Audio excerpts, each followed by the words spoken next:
दुरुस्तीच्या नावाखाली मंत्रालयामध्ये उधळपट्टी सुरू असल्याचा आरोप विरोधकांनी केलेला आहे। मंत्रालयामध्ये ही नेमकी कशाची उधळपट्टी सुरू आहे, विरोधकांचा नेमका आरोप काय, पाहूयात त्याच संदर्भातला हा रिपोर्ट।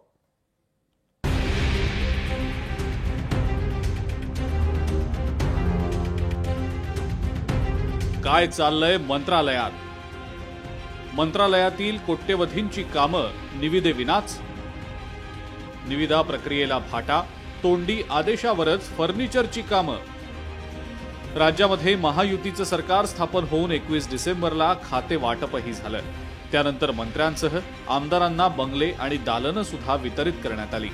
मंत्र्यांना आरामदायी चकाचक कार्यालय मिळणार आहेत, मात्र त्यासाठी वास्तुशास्त्रानुसार काम सुरू असल्याची माहिती समोर आलेली आहे। त्याहीपेक्षा धक्कादायक बाब अशी की फर्निचर असो किंवा इतर कामं असोत, ती विना निविदा पार पडतायत।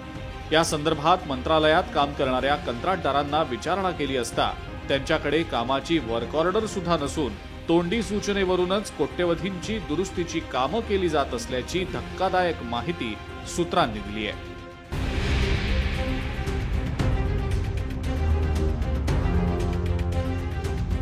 राज्य शासनाच्या ई निविदा धोरणाप्रमाणे 3 लाखांहून अधिक रकमेच्या कामाची ई निविदा होणं अत्यंत महत्त्वाचं आहे। मात्र या कामांच्या निविदा कुठेही दिसून येत नसून गेल्या 2.5 वर्षात महायुतीचंच सरकार सत्तेत होतं। यापूर्वी सुद्धा मंत्रालयातल्या दालनांसह बंगल्यांमध्ये अनेक दुरुस्त्या करण्यात आलेल्या आहेत।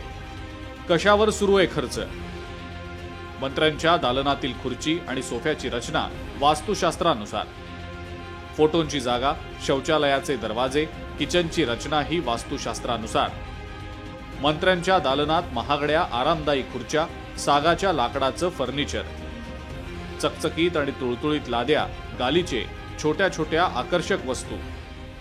दालनातील मीटिंग हॉलसह अँटी चेंबर आणि दरवाजाही बदलला जातोय। या सगळ्या प्रकरणाची माहिती घेणार असल्याचं सार्वजनिक बांधकाम मंत्री शिवेंद्रराजे भोसले यांनी म्हटलेलं आहे।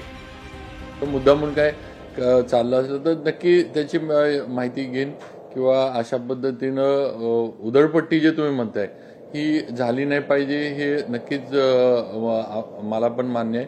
त्यामुळं अशा पद्धतीनं कुठं चांगली कामं हे करून तोडायचं वगैरे चाललं असलं तर माहिती घेऊन ते थांबवता कसं येईल किंवा थांबवण्याचं जे ते काम नक्की केलं जाईल। तोडफोड केलेला ढिगारा आणि वेस्टेज हे मंत्रालय परिसरातच टाकलं जात आहे।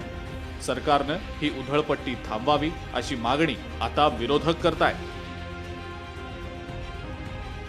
दालनावर खर्च वगैरे याच्यावर मी बोलणार नाही, कारण शेवटी ज्या त्या मंत्र्याला ज्याच्या त्याच्या पद्धतीनं रचना पाहिजे असती आणि ती केली पाहिजे सरकारने।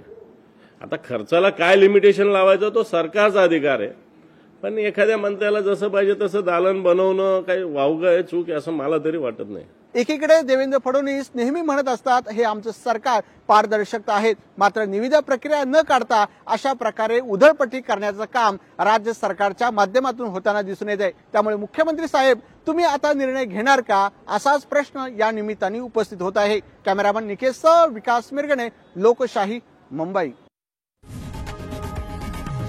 लोकशाही मराठी ऐका, पहा, जागरूक रहा।